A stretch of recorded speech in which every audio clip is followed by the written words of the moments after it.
Britain hit by earthquake as people from Cornwall to Blackpool report violent shaking.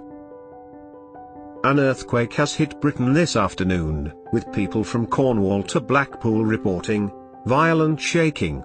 The tremor, measuring 4.4, hit near Swansea, Wales, this afternoon. Shocked Brits took to social media to say they felt the ground move and could feel buildings shaking.